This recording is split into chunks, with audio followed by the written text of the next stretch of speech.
And the question she's asking is, who is the Gaur Gopal Das that you are? Yes, the real... The real Gaur Das. Gopal Das. Stand up. Das ji. Right. For me, I've always identified with one thing in my life. And that one thing that I've identified with is being a servant. Servant, a A das. servant, a das. Right. That's what my name says, Gaur Gopal Das. To serve. To serve, to try and help, to add value, to try and see if I can make a tiny little difference in the lives of people. Because at the end of the day, what really matters is, how do we touch a life? Achievements, accolades, popularity, fame, numbers will all be forgotten. Right. What will be remembered at the end of the day is how we deeply touched a heart. Now, Sanskrit is an amazing language. Because in Sanskrit, strong words can seem very soft. Okay. Like if you want to call someone a donkey, in Sanskrit you would say Vaishakhanandan, Not Gadha. not Gadha. मतलब आप किसी को बोलिएगा, हे वैशाखनंदन, उसको लगेगा कि आप उस पर कविता की रचना कर रहे हैं. Now please don't try it on anybody who's present here. They've heard it, but you could definitely try it on somebody when you go out. Try it this evening. They're going to feel flattered when you say, hey Vaishakhanandan. Now, if you were to use a term in Sanskrit for a cigarette, what would you say? You would say Shweta, Patra, Mandita, Dhumra Shalaka. If you were to say an ice cream, what would you say? How do you call an ice cream? You would say Dugdha Sharkara Yukta Hima Ghanagola Gattu. If you were to order a mango ice cream, you would say Amra Dugdha Sharkara Yukta Hima Ghanagola Gattu Anayaha. The ice cream would melt by the time you would order it. Such a huge term to use, ice cream. But I often... Reaching to the Sanskrit version of who you are. Yes, I'm telling you about it. You know, when you're talking about an ice cream, the philosophy behind the ice cream is enjoy your life before it melts. Right? And life will melt away, guys. Life will melt away, isn't it? हर घड़ी बदल रही है रूप जिंदगी, छाव है कहीं कहीं है धूप जिंदगी, हर पल यहाँ जी भर जियो जो है समा. Kal ho na ho. Enjoy your life before it melts, isn't it? Yeah. But then you have another contrasting the ice cream, you have a candle. And the philosophy behind the candle is give light to others before it melts. An ice cream melts and a candle melts. And ice cream is about enjoy your life and candle is about enlighten others' lives. Now I can't be a candle completely selfless. Right. And nor should I be an ice cream completely selfish. Okay. I don't want to be selfish. I don't want to be selfless. I want to be selfishly selfless, where I care for myself in a way that I can serve others. So the Gaur Gopal Das ji in real is an ice cream who likes to care for himself so that one day he can try and be a candle to serve and bring light to others. Thank you. Oh, thank you. Thank you. Thank you. I would say actually you are already a candle. Oh, I'm trying my bit, ma'am. I'm trying. Honestly, thank you. But I have been actually trying to, it's an answer to something I've been looking for. So you've been an electrical engineer, you've been in the corporate world with Hewlett-Packard. What made you embrace monkhood? I mean, what was that trigger? What was the catalyst? Because even if you were on your own paths, there have been gurus, spiritual leaders who have been householders. But you decided to embrace celibacy and monkhood. Is it too personal or can you share the journey with us? A question that I get asked everywhere I go, not personal at all, ma'am. Yeah, okay. A question I get everywhere. क्या हुआ? नौकरी नहीं मिली कि छोकरी नहीं मिली?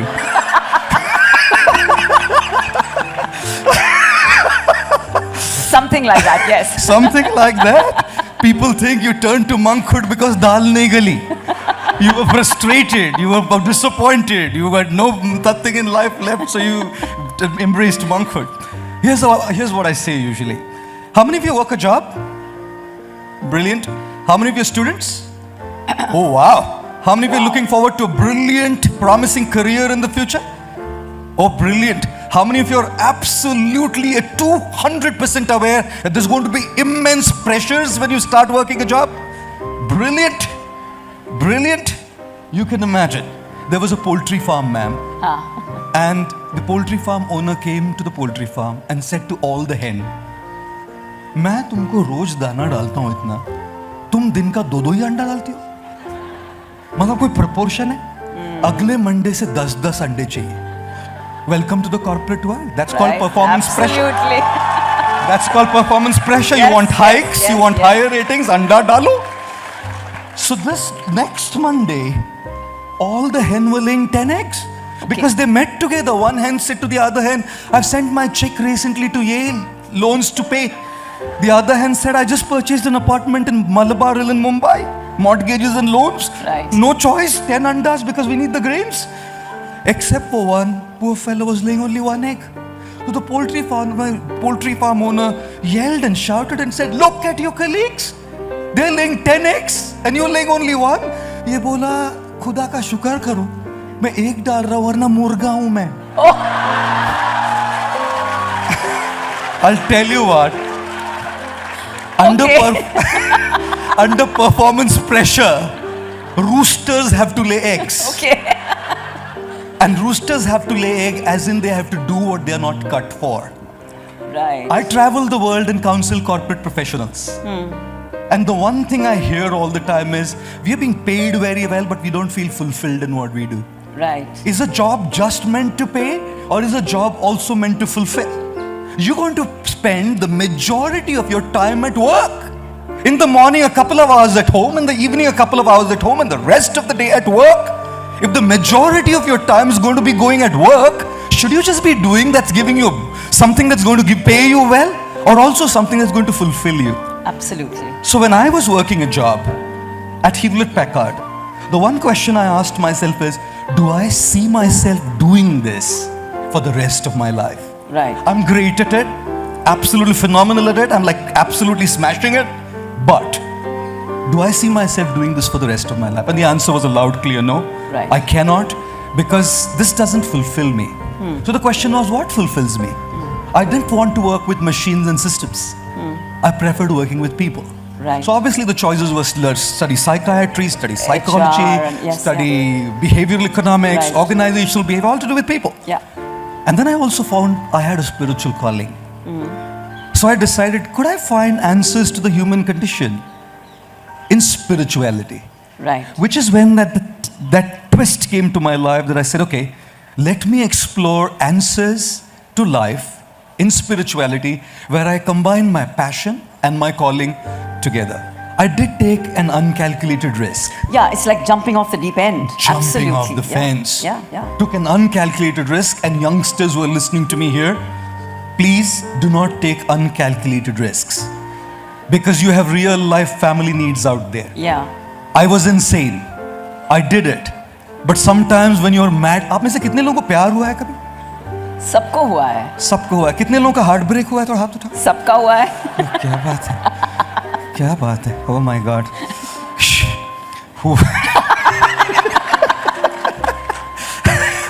इश्क सच्चा वही जिसको मिलती नहीं मंजिले. And you follow Bollywood. Wow. So when you're absolutely insanely madly in love with something, you don't look at the risks. Do This you? is like Mirabai talking, huh? In a way, You don't yes. look at the risks. That's why love is blind. Marriage is the eye opener. Suddenly all the risks that you took, you didn't see anything. You didn't see compatibility, you didn't see natures, you didn't see anything. You jumped into it. Andha ishq. And then suddenly reality dawns when you start sharing personal space with each other. And bathrooms. And you start seeing the littlest things in each other. ये थोड़े जल्दी में हो गया लगता है. Because it was mad love. I took that uncalculated risk. Thankfully, when I landed up there, my risk worked in my favor. Right, okay. The eye opener was fantastic. If it wasn't, I still wouldn't have regretted. Because How I old was were you then? 21. Wow, because I was still true to my calling then. Right. है ना? इसीलिए मैं कई बार कहता हूँ दोस्तों, मंजिल मिलेगी भटक कर ही सही, मंजिल मिलेगी भटक कर ही सही, गुमराह तो वो है जो घर से निकले ही नहीं।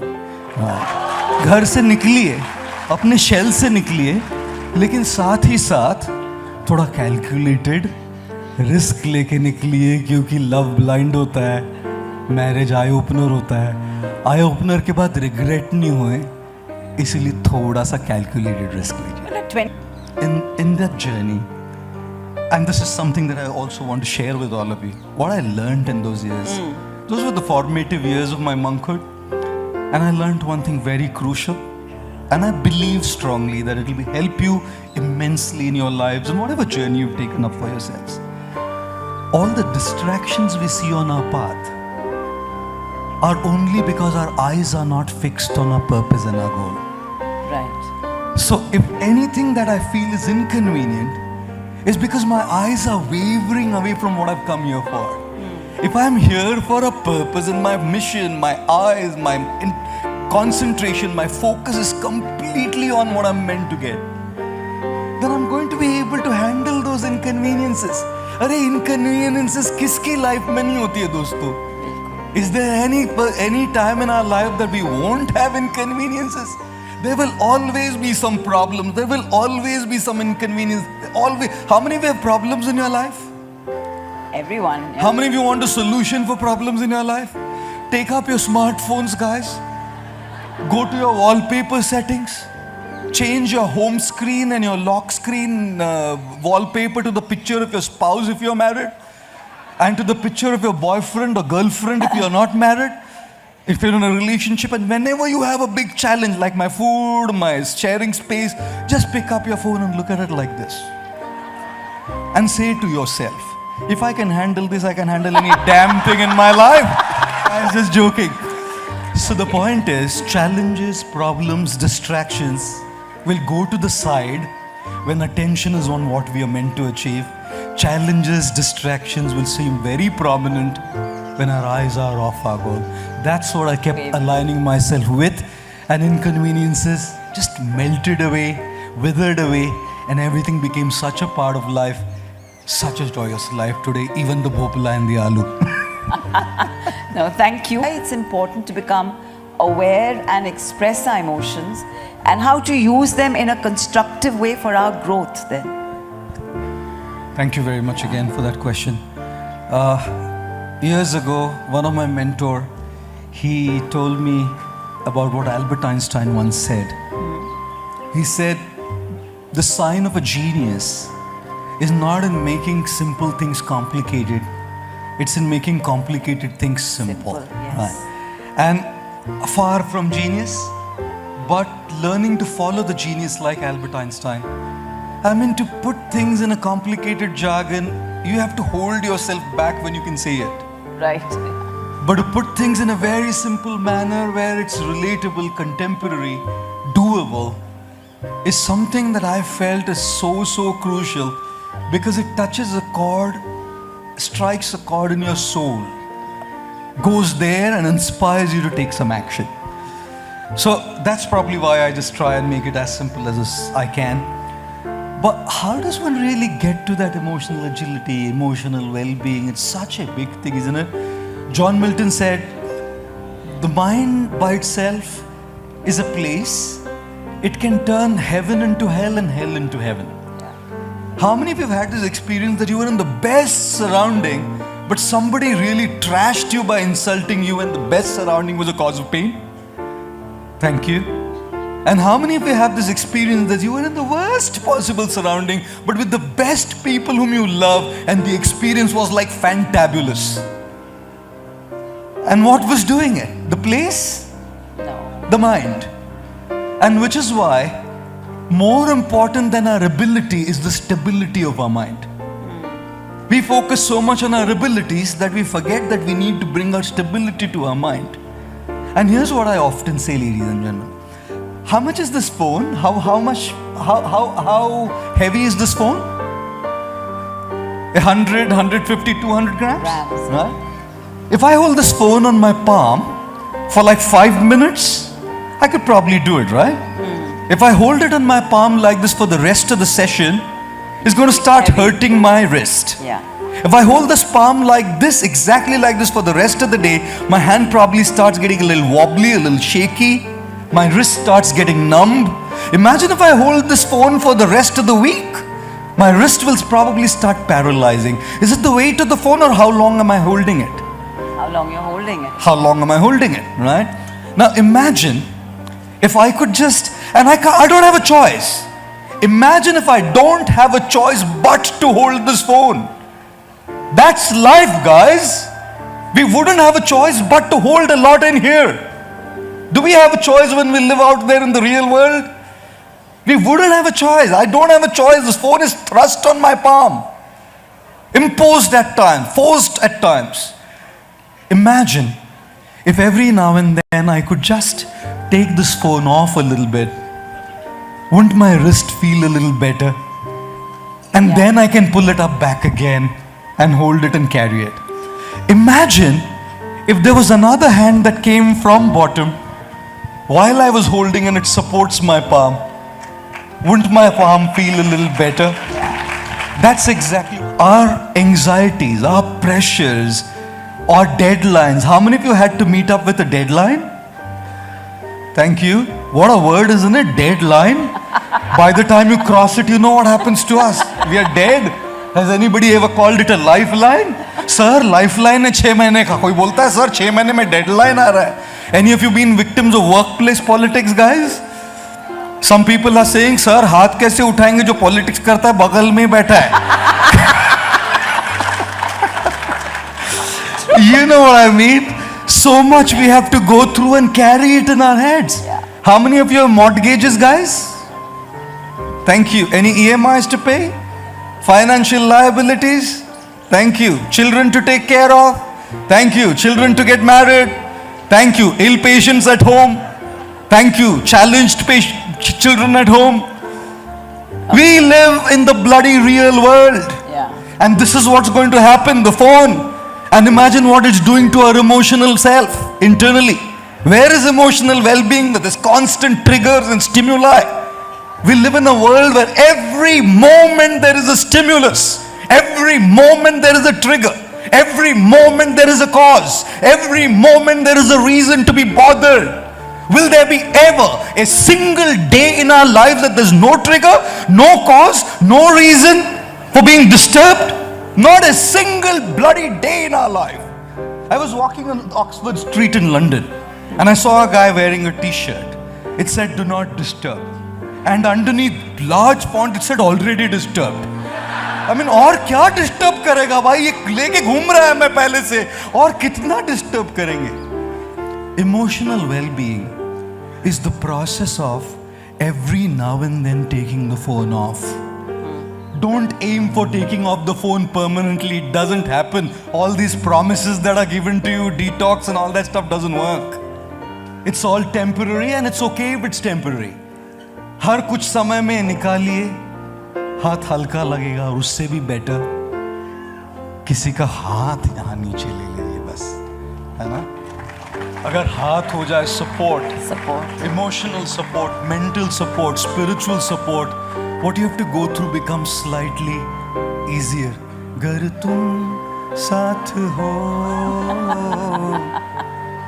अगर कोई साथ में हो ना जी, सफर कट जाएगा. Emotional well-being is not about being well forever.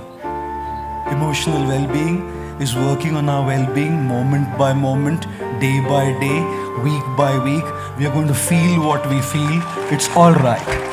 Right. We're going to feel low. It's all right. If I throw this phone down, don't worry, it's mine. You know, when you go to a doctor, it's very important to describe your symptoms. Right. So when you feel angry, don't just say I'm angry. Yeah. Try to decode what shade of anger are you. Am I annoyed? Am I upset? Am I irritated? Am I frustrated? Am I anxious? Because if you don't know the finer nuances, you don't know what to address. Right. So that's the feel part. After the feel part comes the deal part. Huh. And what's the deal part? The deal part is only when I know what is that shade, then can I address it, right? Only when the doctor knows with the headache, there's a fever, there's nausea, and there's chills. Maybe it's dengue or malaria. Right. Only when I know what exact feeling I'm going through, can I then look for a possible solution to it. Emotional resilience. Yeah. And then when I deal with it, the next part obviously is healing. Dealing with this is now and here. Healing is a life's journey. Right. Because there's a lot of vestiges that are left. हमारे साथ जो जो होता है ना सब clear नहीं होता है दोस्तों. अगर मैं आपसे एक फोटो ले लूँ ना यहाँ पे और फिर उसको डिलीट करूँ और मेरे फोन से परमानेंटली डिलीट कर दूँ, वो चला जाएगा. लेकिन जो मेरे यहाँ पे फोटोज ली जा रही है ना जिंदगी की, कोई ऐसा डिलीट बटन नहीं जो पूरा डिलीट कर देता है. कोई डिलीट बटन नहीं होता. So what would you suggest for a deeper healing? Yes, I would suggest healing is a process. Right. It is not an event. It's a journey. Right. Dealing can be an event. It's here and now. Yeah. Like wedding is an event. Yes. Marriage is a journey. Yeah. Getting a degree is an event.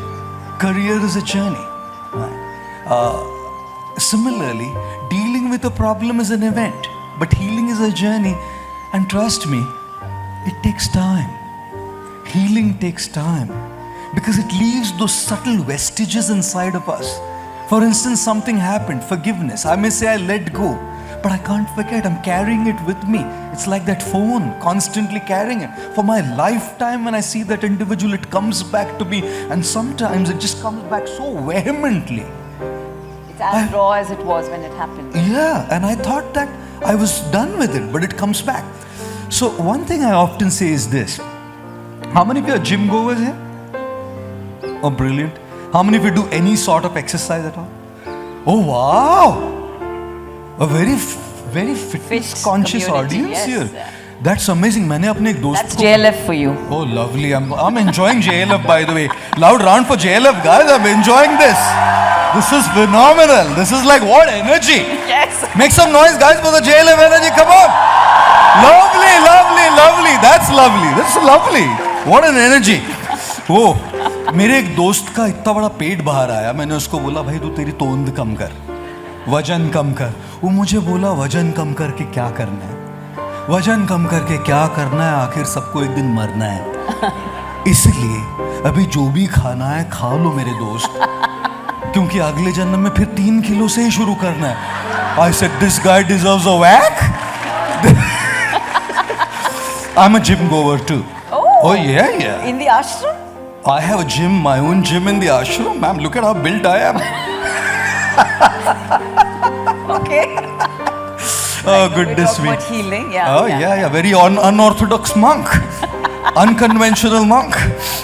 So when you go to a gym, fitness is about 3 things, isn't it? One is about good nutrition. Second is about good sleep. And third is about good exercise.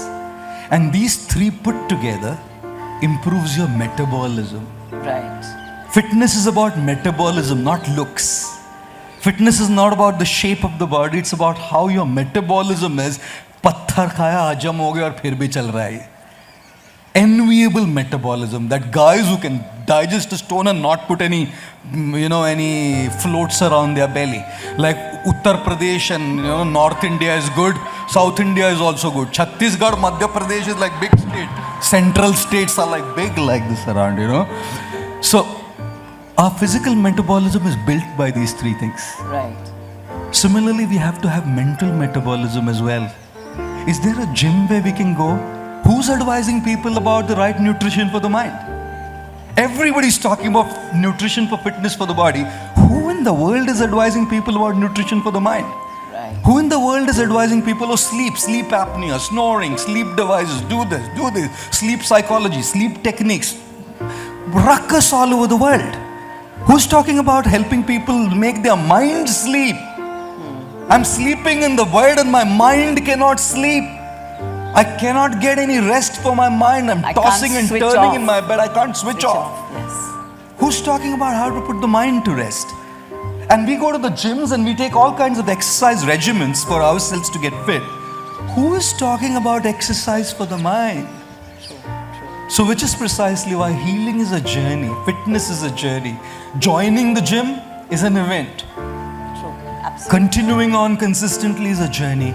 So look at the nutrition for your mind, the content you read, the content you watch, the guys you hang out with, because that's what's going in as the nutrition for your mind. Look at the state of your rest, whether it's meditation, whether it's mindfulness, whether it's unwinding to music, whatever it is that works for you. Take some time off. Don't carry this all the time. Take some time off to put it aside so it rests. It won't rejuvenate unless it rests. If your body doesn't rejuvenate unless it is, how will your mind feel rejuvenated unless it rests? And last but not the least, most certainly join a gym for the mind, guys. Because only the mind that is actively involved in exercise will stay fit and in shape. And that's precisely where exercising your mind muscles by creativity, innovation, passion, giving yourself to something creative will put it all together. Meditation, creativity, innovation, content, company, all of this put together is your healing journey for the rest of your life. Thank you. We have a little time left. We will go in for Q&A, but very quickly, and we'll have to be a little short with this. You've been talking so much about this, and you also in your podcast talk about social media, the addiction of that.